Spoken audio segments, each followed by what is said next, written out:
Now let us go ahead and take on tested knowledge number 2 from your study material.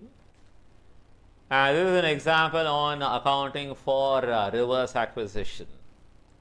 And this accounting has been discussed in the previous video. Part 1. But here, part 1. And here we are going to focus on calculating the earnings per share. That is, how would you report the earnings per share post reverse acquisition. Now, please refer to this example from your study material. And they given earnings for the 2 years. Now, for the year ending 31/3/X2, what is the amount? Is given as rupees 800.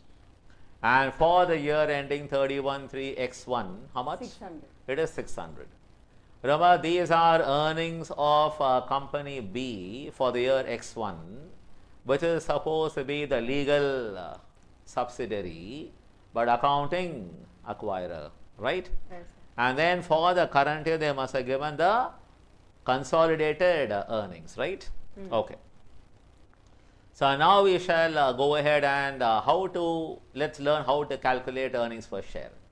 Now for that, one has to refer to Appendix B of IND AS 103.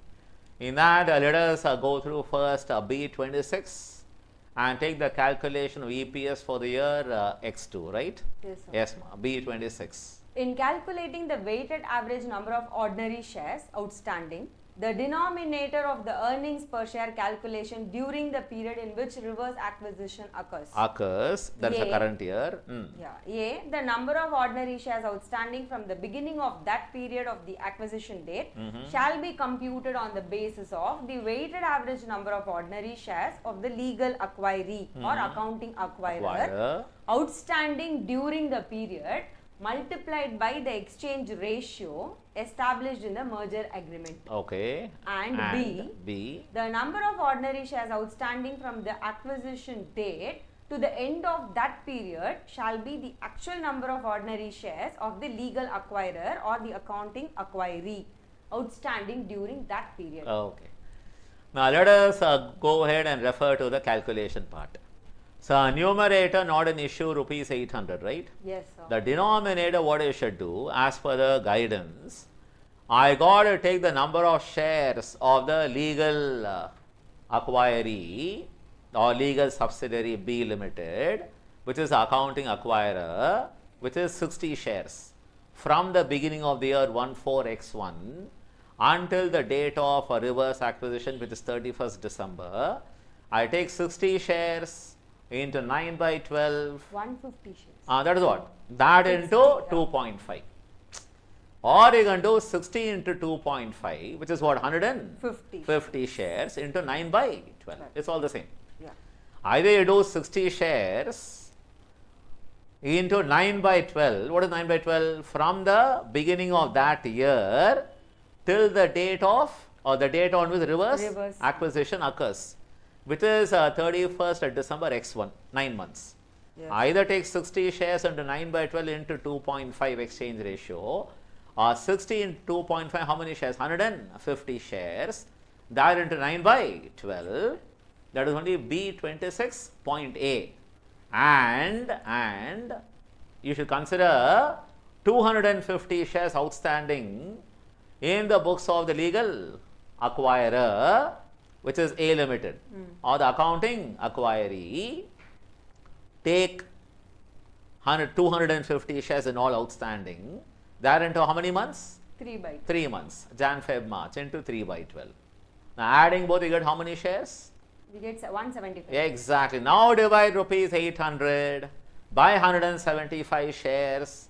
You get the earnings per share to be reported. How much? 4.57 rupees per share. This is for the year in which a reverse acquisition occurs. So what about the comparative period? Now for that, again refer to Appendix B 27. the basic earnings per share for that for each comparative period before the acquisition date presented in the consolidated financial statements following a reverse acquisition shall be calculated by dividing A, the profit or loss of the legal acquiree attributable to ordinary shareholders in each of those periods by B, the legal acquiree's historical weighted average cost of ordinary shares outstanding multiplied by the exchange ratio established in the acquisition agreement. That is all. Let's understand this. Now we know that the profit made by the legal acquiree, which is B Limited, in the previous how much? 600, right? Yes.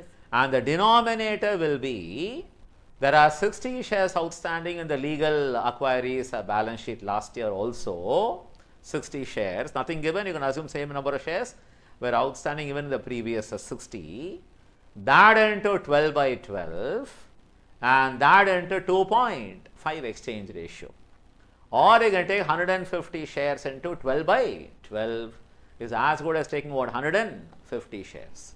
Yes. So numerator rupees 600, denominator will be 60 shares of the legal acquiree and that into 2.5 and throughout the year 12 by 12 months outstanding. So divide by 150, how much you get? EPS? 4 rupees. Rupees 4. So please remember, this can be your part 1 video and this can be combined in the examination where they will ask you to first account for the reverse acquisition and also prepare the consolidated balance sheet post the reverse acquisition. And then one more point, calculate the basic EPS for the current year and the previous year. This can be an examination question. Guys, very, very important. Learn this. Bye. Yes.